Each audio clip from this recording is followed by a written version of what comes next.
Hello everyone, once again welcome back. आज हम discuss करेंगे theory of leadership. Theory of leadership में आज की जो थ्योरी है वो है trait theory of leadership.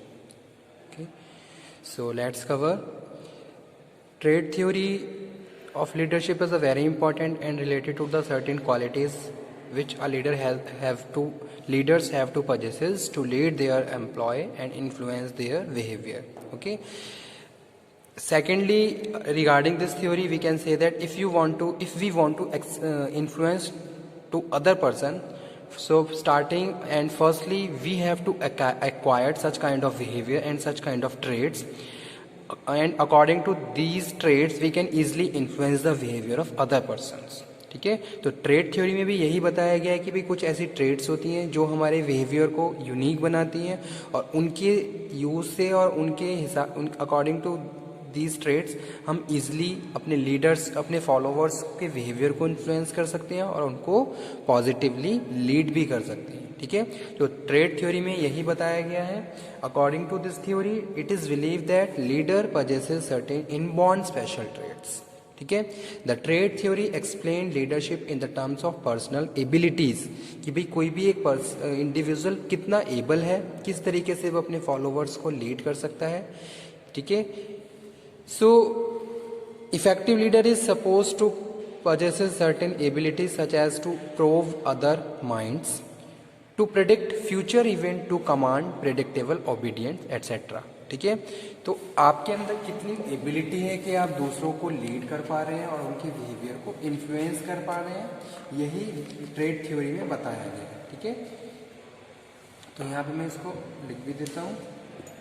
According to this theory, it is believed that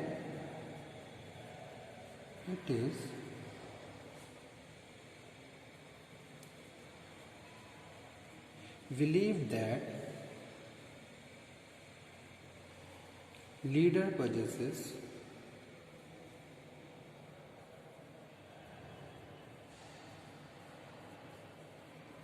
certain inborn special traits.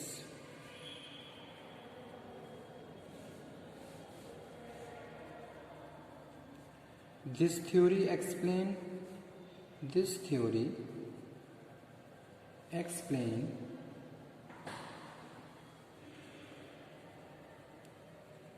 leadership in terms of personal abilities.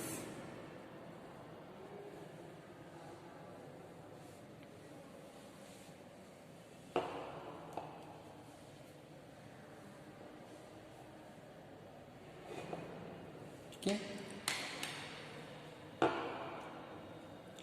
so certain inherent traits कौन कौन सी होती हैं?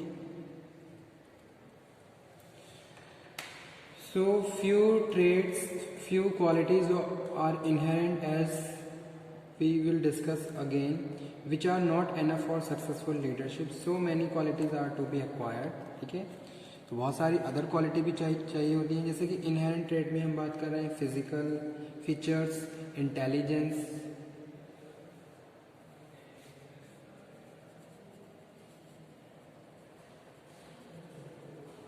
फिजिकल फीचर्स और intelligence.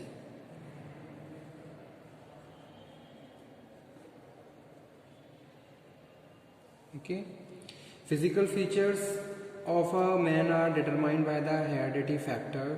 Heredity is the transmission of the qualities from an ancestor to the descendant through a mechanism lying primarily in the chromosomes of the gene cells. Physical characteristics and the rate of maturation determine the personality formation, which is an important factor in determining leadership success. ठीक है, जैसे कि आपने देखा होगा, अगर हम physical features की बात कर रहे हैं तो कोई भी एक फैमिली है जिसमें सब सारे लोग टॉल हैं, तो उनकी आने वाली जनरेशन में भी इस तरीके की जीन क्वालिटीज़ देखी जाएंगी और वो उनमें भी ये सारी क्वालिटीज़ ऑटोमेटिकली ट्रांसफ़र हो जाएंगी। ठीक है, तो इस तरीके से हम इसको क्या बोलते हैं, इनहेरेंट ट्रेट्स में डिस्कस कर रहे हैं। Some extent height, weight, physique, health and appearance are important for leadership. लेकिन ये सारी चीज़ें क्या है, लीडरशिप के लिए इम्पॉर्टेंट है। ठीक है, अगर कोई किसी की हाइट, प्रॉपर हाइट होनी है, प्रॉपर वेट है, फिजिक आपका बिल्कुल एकदम यूनिक है, आप एकदम हेल्दी हैं, ठीक है, और आपका जो अपीयरेंस है, ये सारी चीज़ें क्या है, लीडरशिप के लिए इम्पॉर्टेंट है। सेकंड इनहेरेंट ट्रेड में हम बात कर रहे हैं जो कि है intelligence. Intelligence, leader for leadership higher level of intelligence is required. ठीक है, अगर आप एज अ लीडर काम कर रहे हैं then you must be intelligent in every field. ठीक है, एवरी मतलब कि हर चीज़ में आप एकदम एक्सपर्ट होनी चाहिए। Intelligence is generally express in the term of mental ability, यानी कि कोई भी एक सिचुएशन उसको आप प्रॉपरली एनालाइज कर पा रहे हो, ठीक है, प्रॉपर उसके बारे में थिंक आउट कर पा रहे हो और फाइनली उसके लिए कोई डिसीजन मेकिंग कर पा रहे हो। तो ये चीज़ यहाँ पे हम इंटेलिजेंसी में डिस्कस कर रहे हैं कि भाई अगर दो लोग आपस में कोई कॉन्फ्लिक्ट हो रहा है तो उस कॉन्फ्लिक्ट को आप कैसे रिजॉल्व करोगे, it is depend on your mental ability. ठीक है, intelligence is to very great extent it is the natural quality in the individuals because it is directly related to the brain. The composition of brain is natural factor. Many psychologists claim that level of intelligence is an individual can be increased through the various training methods। ठीक है, लेकिन हम क्या कर सकते हैं, training acquire करके, training purchases करके इन सब अपने इंटेलिजेंस लेवल को और ज़्यादा बढ़ा सकते हैं। ठीक है, बट ये दोनों ही क्वालिटी, चाहे हम फिजिकल फीचर की बात करें, चाहे हम इंटेलिजेंसी फीचर्स की बात करें, किसी भी एक लीडर की लीडरशिप के लिए मोस्ट इंपॉर्टेंट रोल प्ले करते हैं। ठीक है, जो कि हमारी ट्रेड थ्योरी का पार्ट है। अब ये थे इनहेरेंट ट्रेड। सेकंड हम बात कर रहे हैं एक्वायरेबल ट्रेड्स, जिनको हम एक्वायर करते हैं। ठीक है,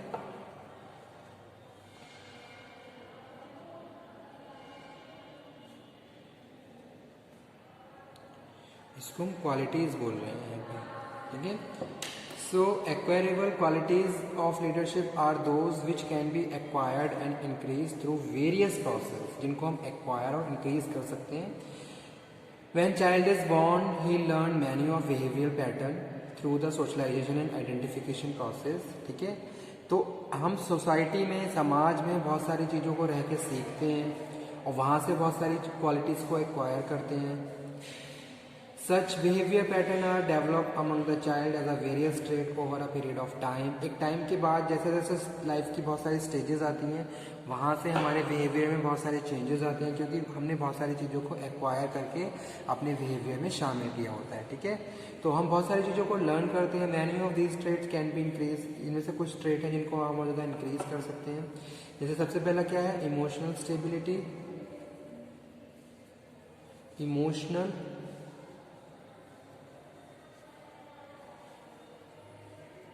stability, a leader should be have high level of emotional stability। He should be free from bias, consistent action and refrain from the anger। He is well adjusted and has no antisocial attitude। He is self confident and believe that he can meet most situations successfully। ठीक है, तो emotional stable होना चाहिए वो। Second है human relation. आपको human relation approach पे काम करना होगा, तभी जाके आप अपनी लीडरशिप को सक्सेसफुली प्रूव कर सकते हैं।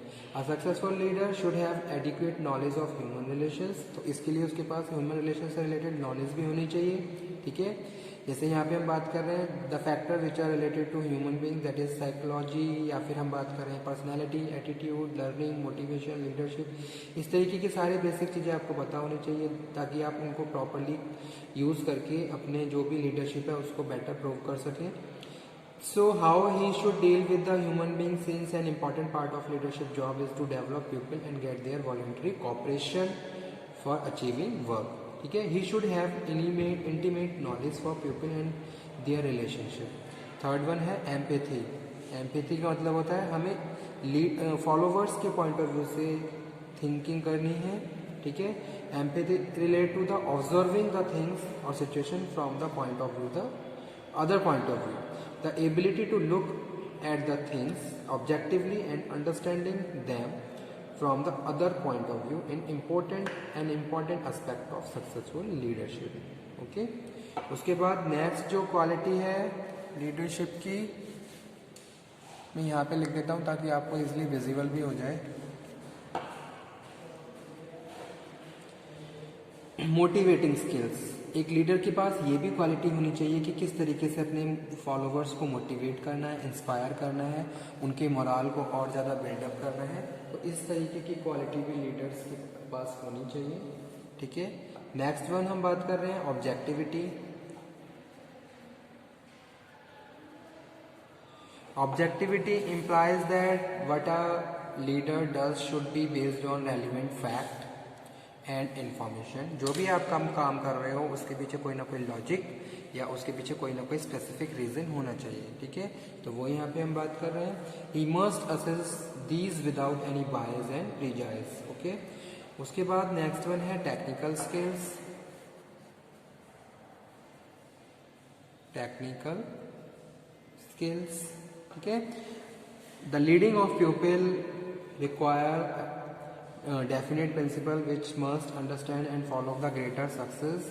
The ability to plan, organise, delegate, analyse, seek advice, make decision, control and win cooperation require the use of some important abilities.